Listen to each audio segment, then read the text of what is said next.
हम में से ज़्यादातर लोगों की सिग्नलिंग सिस्टम ठीक है, इसीलिए वो कैंसर फैलता नहीं। कैंसर हम सबके बॉडी में है, ज़िंदगी भर रहेगा, लेकिन वो फैलेगा नहीं।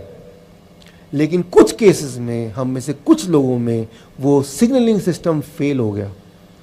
तो फिर ऑर्गन ने पूछा सिग्नल करके कि ये जो ट्यूमर का सेल है, ये सेल जो नया आया है इसको ले लूँ, लेकिन सिग्नलिंग सिस्टम फेल हो गया और वो जाके वहाँ पे बस गया। तो ट्यूमर बॉडी के हर सेल में फैलने लगी, इसे हम बोलते हैं कैंसर। सो कैंसर का मतलब क्या है? सिग्नलिंग सिस्टम फेल अगर हो जाए बॉडी की आपस की जो कम्युनिकेशन है अगर वो बंद हो जाएगा या वो ठीक से नहीं होगा, उसे बोलते हैं कैंसर। यानी कि तब कैंसर फैल गया, कंट्रोल में नहीं है, राइट।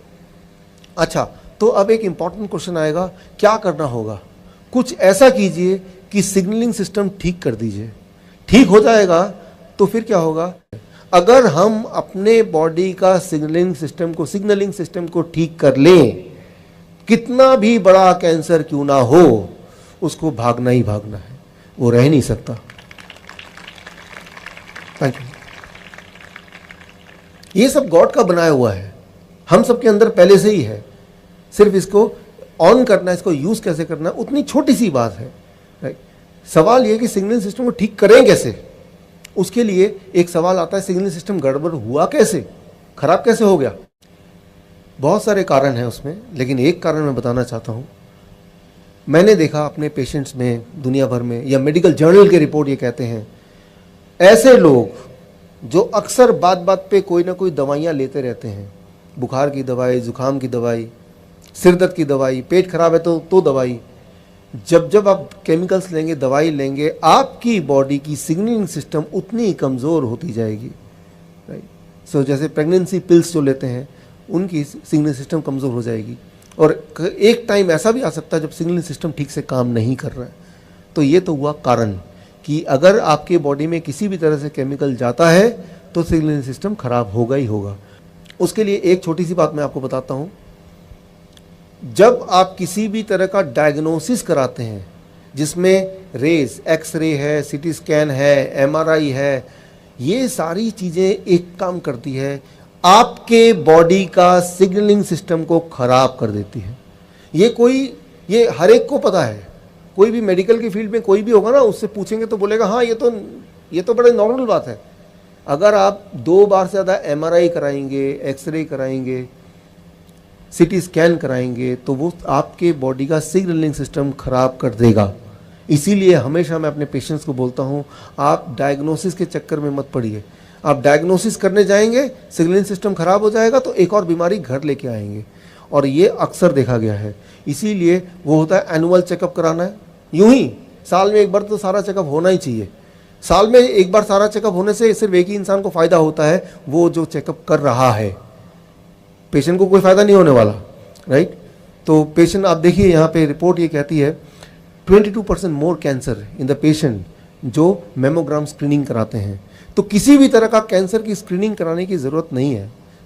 अगर कैंसर है भी तो स्क्रीनिंग उसकी स्पीड को और बढ़ा देता है, क्योंकि कोई भी स्क्रीनिंग, कोई भी डायग्नोसिस, कैंसर का डायग्नोसिस, चाहे वो बायोप्सी की बात करें या कोई एमआरआई की बात करें, वो सारी डायग्नोसिस एक चीज़ करती है, आपके सिग्नलिंग सिस्टम को वो स्विच ऑफ करने का काम करती है, ख़राब करने का काम करती है। तो क्यों आप अपने सिग्नलिंग सिस्टम को ख़राब करना चाहते हैं जो पहले से ही बहुत नाजुक हालत में है? ये आपको ध्यान रखना है। जब भी आप किसी डायग्नोसिस करने जाएंगे, अगर कोई बोलता है मैं आपके खून का एक बूंद ले लूँगा फिर डायग्नोस कर दूंगा, वो अलग बात है, उसमें कुछ ज़्यादा खतरा नहीं है। लेकिन एक्सरे करेंगे, एमआरआई करेंगे, सीटी स्कैन करेंगे, बायोप्सी लेंगे, ये सारी चीज़ें सिग्नलिंग सिस्टम को ख़राब कर देती है। मैं एक छोटा सा उदाहरण देता हूँ आपको समझाने के लिए। इमेजिन कीजिए कि किसी एक पेशेंट का कोई एक ट्यूमर है, वो साइज़ में इतना सा है। डॉक्टर के पास गया कि देखिए क्या है, बोलेगा ये पता नहीं लग रहा क्या है, हो सकता है कैंसर हो सकता नहीं हो। कैसे पता चलेगा? बोलेगा कि मैं बायोप्सी करूँगा, मतलब इसमें से थोड़े से मांस का टुकड़ा ले लूँगा और टुकड़ा लेके मैं लैब में डालूंगा और 15 दिन बाद आपको बताऊंगा कि ये कैंसरस है कि नहीं। एक इंपॉर्टेंट बात मैं आज इस मंच से आपको बताना चाहूँगा कि अगर वो कैंसरस नहीं भी था, लेकिन जैसे ही उसको छेड़ेंगे, काट छाट करेंगे, उस प्रोसेस में वो कैंसरस बन जाता है। Try to understand, right. Cancerous था नहीं, लेकिन छेड़ेंगे तो वो कैंसर बन जाएगा। ये प्रवृत्ति है, किसी भी ट्यूमर की प्रवृत्ति है उसको छेड़ेंगे, उसे काटेंगे तो इमीडिएटली वो कैंसर के रूप में चेंज हो जाता है। तो कभी भी उसको छेड़ना नहीं है, उसमें काटने के लिए किसी को अनुमति नहीं देनी है। बायोप्सी करेंगे क्या जान के, राइट? दो ही चीज़ हो सकती है, तो कैंसरस सेल होगा या कैंसरस नहीं होगा। अगर तो है तो उसका सोल्यूशन क्या है, मैं आपको देने ही वाला हूँ। और अगर तो नहीं है तो क्यों आप पंगा ले रहे हैं, क्यों आप उसको छेड़ने की कोशिश कर रहे हैं। तो मैं यही बोलता हूँ हमेशा पेशेंट्स को कि आपको डायग्नोसिस कराने की जल्दी नहीं करनी, डायग्नोसिस पे ध्यान नहीं देना, सोल्यूशन पे ध्यान दीजिए, क्या करें कि उसको हम सॉल्व करें।